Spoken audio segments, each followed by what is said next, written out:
I read through all the questions on the YouTube channel, or at least try to, and a common question worded in a bunch of different ways is regarding using 22 long rifle ammo for training, and if someone taking a class with me should bring a 22 pistol, if that would be appropriate. So kind of take it a couple different directions, but just talk about what things I think you can and can't do with a 22 long rifle. First, let's just talk about marksmanship fundamentals. As far as gripping the gun properly, not doing too much input. So firing hand, clamping down, pushing into the gun. Some like those really gross errors are getting trigger freeze where you're not releasing your hand fast enough due to how much the gun's kicking and you're trying to clamp down on it. That kind of stuff really isn't going to happen with a 22 long rifle. Even you could do a cup and saucer kind of grip and just shooting it, the gun's not going to recoil to the amount that it's like you can't hang on to it or your hands are going to separate or anything like that. Even if you were having your hands side by side, the amount of separation you get where the the top of your index finger on your support hand separates from the trigger guard when the gun's recoiling, you're not really going to get that to happen with a 22 long rifle. So for grip pressures, marksmanship fundamentals such as the doubles drill, the rapid fire, predictive shooting, it's just not really there with a 22, in my opinion. But the one thing it is fine for is doing target transitions. There's a lot of people, obviously Steel Challenge crowd really likes 22 long rifle. Rimfires are good for that because there's divisions specifically for that. The other thing you could work on is target transitions, making sure your eyes go first, then the sight follows. High accountability shooting. So, to say high accountability a different way, I would not be doing really open, full USPSA targets at 5 yards when you're shooting with a 22. I mean, you could, but I would be focusing more on the accuracy requirements, the sight discipline, that kind of stuff, and just making all the training harder to stress your ability while using the 22. An example, if you were shooting a factory out-of-the-box Glock next to a tuned-up Staccato XC that has a red dot and a compensator, the expectation should be different. With the Staccato, the target should be farther back, smaller, you're trying to go faster. If it's a factory Glock with the blocky iron sights and a factory connector, factory trigger, you're not going to be able to do the same things, and the expectations change. So if you're using a 22 long rifle, the expectations for that pistol should change also.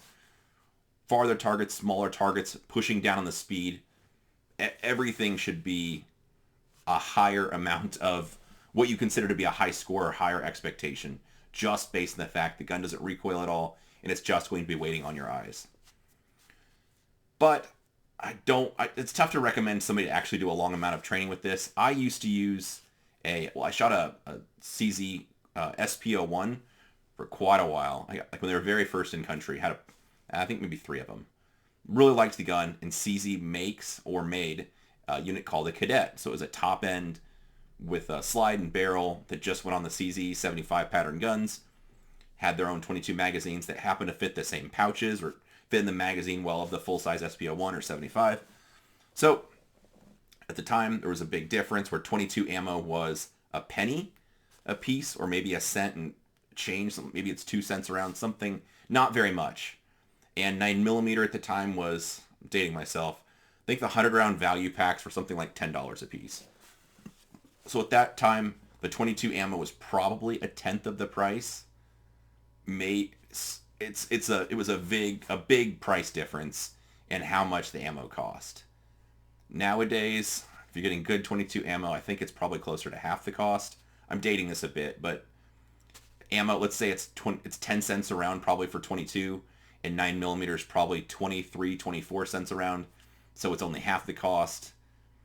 Then it's tougher to recommend. Whereas before, at least the way I justified it to myself, if the ammo was a tenth of the price or an eighth of the price, then it was a lot more convincing. Now, I don't see there's enough of a savings benefit to make it worth it, considering you're going to have to buy a top-end unit that's going to be a couple $100. However, if you want to shoot Steel Challenge, that's totally fine. I've got one of the Ruger Mark IVs, I think I've talked about here, but one of the lightweight Mark IVs. It's got a Surefire Rider suppressor on it, a Vortex Defender ST red dot on it, Volquarts and trigger parts. It's a lot of fun. The gun doesn't recoil. It's quiet. It's got a red dot, super nice trigger. It's fun to shoot. But I kind of have that just as a toy or a steel challenge gun to shoot. Not really anything I would train for practical shooting or with a carry gun or for competition, anything along those lines. It's just not the same thing. Also, in regards to taking a class, if it was like a one-day private instruction with me and you wanted to bring a 22, I suppose you could maybe make it work. But I just think if you're already doing a private class, or if the question was either private class or a 2-day class, for either situation, for the private class, we could figure out something to make it work if that's what you really wanted to do. But if you're already spending the money to take, whether it's me or anybody, I would just rather see you use a 9mm. If it's a 2-day class, definitely would not do the 22 long rifle, just because of how much of a class, like an open enrollment style class, is marksmanship fundamentals. So talking about the way you grip the pistol, the pressures, the inputs you do, a lot of that stuff's just not going to be the same with a 22 long rifle. The other part is that it's very, very, very difficult to switch back and forth between the two in the same practice session. Done this from experience. I would shoot the 22 ammo first to get some training in. Then after that, I would shoot 9mm ammo at the end of my training. The problem was, if I shot the 22 first and the 9mm, the 9mm felt like I was shooting a 44 Magnum, the Dirty Harry, Smith & Wesson, Model 29, pinned and recessed gun. So anyway, it just kicks so much because you get used to even a little bit of shooting, used to the 22 shooting so soft, then the 9mm flies out of your hands. You train with the 9mm first, you get used to that, then the 22 you're going to want to do the same inputs.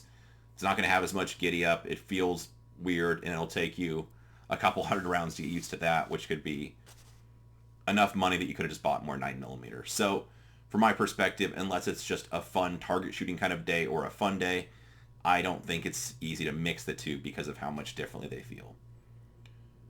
So I know it was a really hard sell on this. I don't think there's a lot of value in shooting a 22 long rifle for getting better at practical shooting. If you have a 22 kit you like shooting, or just a separate style gun like the Rugers, the Browning Buckmarks, Smith & Wesson, Volquartsen, whatever, those are really fun to do just for something different. Or Steel Challenge is a lot of fun, but I would not use one of those thinking you are saving a little bit of money, even if it's 10 cents a round or 15 cents a round, to get better with your 9mm.